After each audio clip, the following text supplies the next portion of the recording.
একই বলল রণবীরকে, রণবীরও ক্ষেপে পুরা আগুন। এদিকে জেন্ডায়া আর টম হল্যান্ডকে নিয়ে শকিং গুঞ্জনে উত্তাল নেট পাড়া। অন্যদিকে ডন 3 নিয়ে জানা গেল একটা শকিং নিউজ।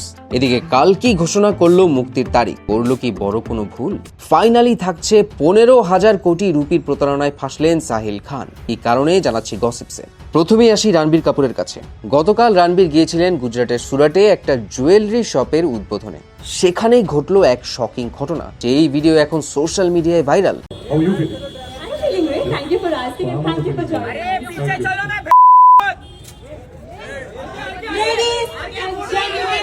ভাই রে ভাই, পাপারাজির ভাগ্য ভালো রণবীর অ্যানিমেল মোডে চলে যায়নি।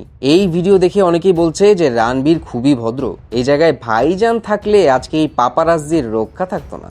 তবে আসল ঘটনা হলো যে ওই পাপারাজির সামনে অন্য আরেকজন চলে আসায় সে রণবীরের ছবি ঠিক মতো তুলতে পারছিল না, তাই ঘটিয়েছে এই কাণ্ড। আর এই জুয়েলারি শপ থেকে বের হওয়ার সময় অল্পের জন্য বেঁচে যান রণবীর কাপুর, আর একটু হলেই কোমরটা ভাঙতো। যাই হোক, এদিকে হলিউড কাপল জেন্ডায়া আর টম হল্যান্ডকে নিয়ে উঠলো গুঞ্জন। এর আগেও ডিসেম্বরে জেন্ডায়ার হাতে রিং দেখে জেন্ডায়া আর টম হল্যান্ডের বিয়ে নিয়ে গুঞ্জন উঠলেও জেন্ডায়া নিজেই সব গুঞ্জন অস্বীকার করেন। তবে এবার জেন্ডায়া নিজেই এক ইন্টারভিউতে সরাসরি কিছু না বললেও বাচ্চা নেয়া আর টমকে বিয়ের ব্যাপারে হালকা পাতলা একটা হিন্ট দিয়েছেন। এরপর থেকেই উঠেছে গুঞ্জন। অনেক সোর্সও বলছে যে তারা নাকি এখন বিয়ে নিয়ে সিরিয়াসলি ভাবছে। যাই হোক, দেখা যাক কি হয়। এদিকে আবার শোনা যাচ্ছে যে রণবীর সিং এর ডন 3 নাকি শেষ পর্যন্ত শেলভে উঠিয়ে রাখবেন ফারহান আখতার। এর আগে শাহরুখের জায়গায় রণবীরকে কিছুতেই মেনে নিতে পারেননি নেটিজেনরা। অনেকে বলছেন হতে পারে এ কারণেই সাহস পাচ্ছেন না ফারহান।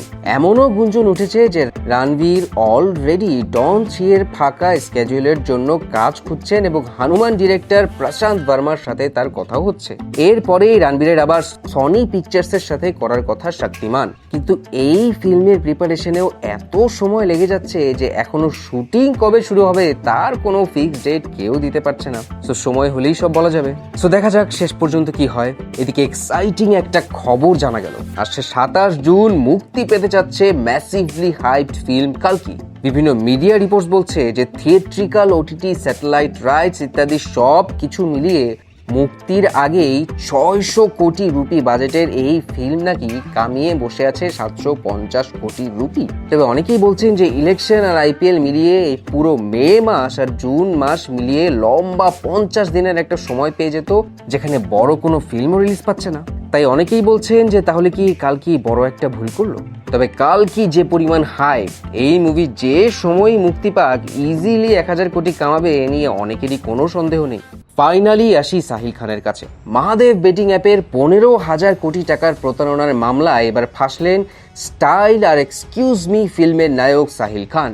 এর আগে এই মামলার সাথেই জড়িত সন্দেহে জিজ্ঞাসাবাদ করা হয়েছে তামান্না ভাটিয়া আর বাদশাকেও। টোটাল 31 জনের সব ব্যাংক অ্যাকাউন্ট আর ইলেকট্রনিক ডিভাইস ঘেটে দেখেছে স্পেশাল ইনভেস্টিগেশন টিম। কিন্তু এখনো পর্যন্ত ফাঁসলেন শুধু সাহিল খানই। সাহিল খানকে প্রথমে মুম্বাই জেলে নেওয়া হলেও বর্তমানে তিনি আছেন ছত্তিশগড়ে।